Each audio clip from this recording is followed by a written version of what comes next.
The following is a Hennessy Hendo production. It includes excerpts and material from my vast collection of books and general knowledge. Please share the videos, like, comment, and subscribe to the channel. Theodore Herzl's role in founding Zionism, his relationship with the Rothschild family, and the broader influence of the Rothschilds on Zionism. This will include Herzl's ideology, political efforts, and key writings on Zionism. The Rothschild family's role in funding and supporting Jewish settlements in Palestine. Interactions between Herzl and members of the Rothschild dynasty, including any conflicts or collaboration. The financial, political, and ideological influence of the Rothschilds on the Zionist movement. Broader historical and geopolitical implications of Zionism and its supporters.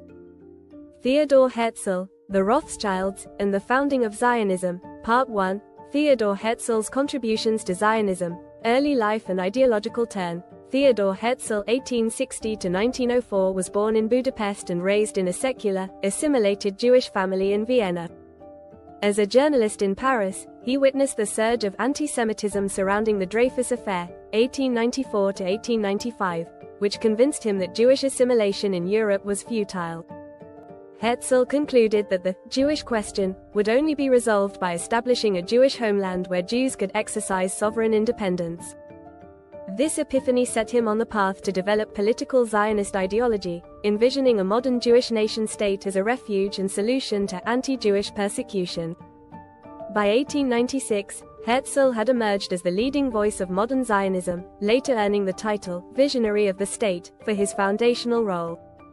Key writings: Der Judenstaat and Altneuland. Herzl articulated his Zionist vision in influential writings.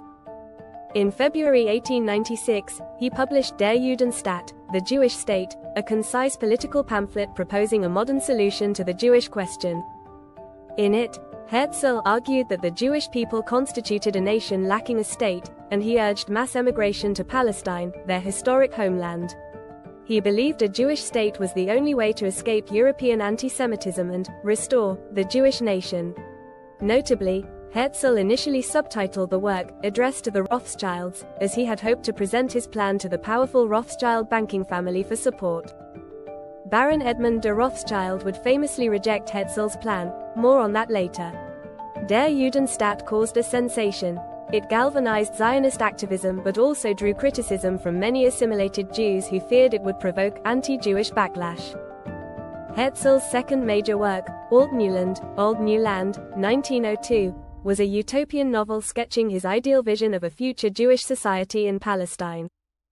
Writing in fiction form, Herzl depicted a pluralistic, technologically advanced commonwealth built by Jewish pioneers with international cooperation.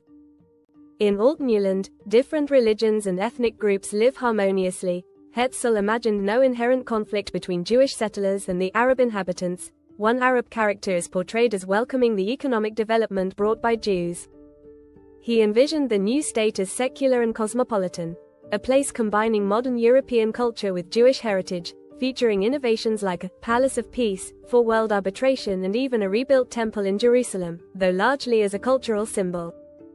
Herzl's fictional society embraced social welfare, cooperative economics, influenced by ideas of Henry George, and equal rights for all inhabitants, Jewish and non-Jewish. Famously, Altneuland concludes with the motto, "If you will it is no dream," reflecting Herzl's belief that determined action could make the Zionist dream a reality. These writings became canonical texts of Zionism, providing both practical plans and inspirational ideology for the movement. Political organizing. The First Zionist Congress. Herzl's most immediate contribution was transforming Zionism into an organized political movement. In August 1897, he convened the First Zionist Congress in Basel, Switzerland, uniting delegates from diverse Jewish communities under a common platform. Herzl presided over the Congress, and was elected president of the resulting Zionist organization, which declared the goal of establishing a home for the Jewish people in Eretz Israel secured under public law. This Basel program essentially launched political Zionism on the world stage. The Congress was a landmark event. Herzl wrote in his diary, "At Basel I founded the Jewish state," predicting that the world would eventually recognize the results of that meeting. Over the next several years, Herzl organized subsequent Zionist congresses and built a global movement, mobilizing Jews around the idea of statehood. He also founded the Die Welt newspaper to promote Zionist ideas and coordinated fundraising mechanisms, like the Jewish National Fund, proposed in 1901, to begin practical efforts such as land purchase.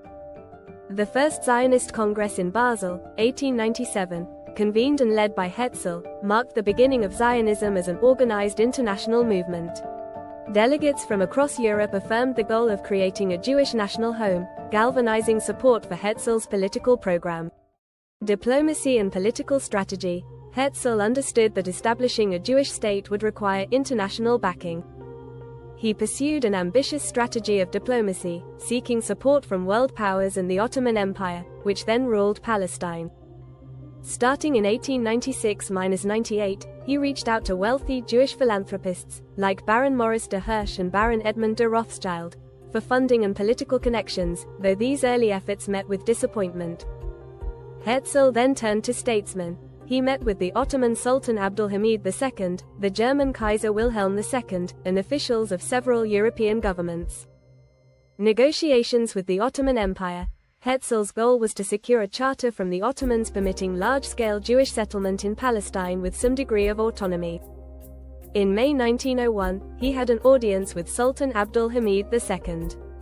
Herzl proposed a deal whereby Jewish financiers, himself backed by Western Jewish capital, would help pay off the Ottoman public debt and stimulate the empire's economy in exchange for the Sultan's assent to a Jewish homeland in Palestine. Despite Herzl's diplomatic finesse, the Sultan refused to cede territory, offering at most Jews settlement elsewhere in the empire but not sovereignty in Palestine.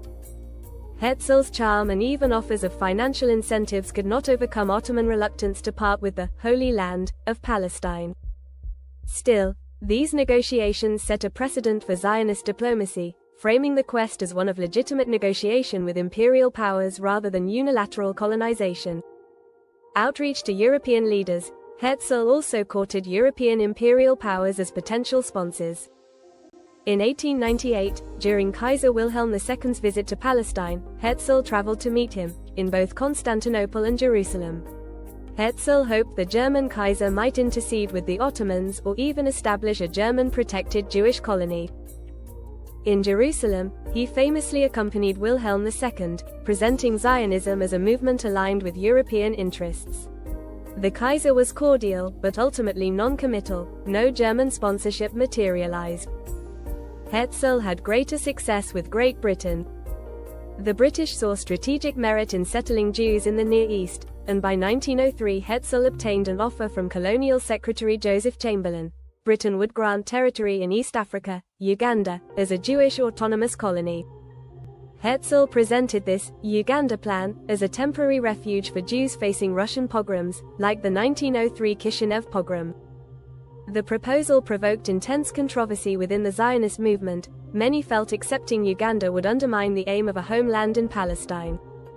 The Zionist Congress in 1903 approved exploring the Uganda proposal as an emergency measure, but after Herzl's death the idea was dropped amid widespread opposition. The episode nevertheless showed Herzl's pragmatic side. He was willing to consider interim solutions to save lives, while still regarding Palestine as the ultimate destination. Engagement with the British. Britain's relative openness to Zionism encouraged Herzl. He held talks with British officials and even the Pope, Pius X, to build goodwill. Although he did not live to see it, Herzl's groundwork with Britain laid the foundation for the Balfour Declaration, 1917, 2 decades later, when Britain formally endorsed a Jewish national home in Palestine. Herzl's diplomacy thus prefigured the international patronage that eventually enabled Israel's creation. Despite many setbacks, Herzl's political efforts were revolutionary. He internationalized the Jewish question and made Zionism a legitimate topic of negotiation among the great powers. By the time of his untimely death in 1904, Herzl had built a movement with institutions, the World Zionist Organization, congresses, financial instruments, and a diplomatic presence. His vision of a Jewish state, once dismissed as utopian, had become a serious goal backed by thousands of committed supporters. In sum, Herzl transformed Zionism from an idea into a political program. Through writings that inspired hope, organizational leadership that unified disparate factions, and diplomacy that sought practical paths to statehood. Modern Israel's founders universally acknowledge Herzl as the intellectual father of the state. Thank you for watching. Please share the video. Don't forget to like, comment, and subscribe to the channel. Check out other series including 10-minute synopses or complete audiobooks on Hennessy Hendo on YouTube. Improve your vocabulary. Be more fun at parties. Increase your knowledge.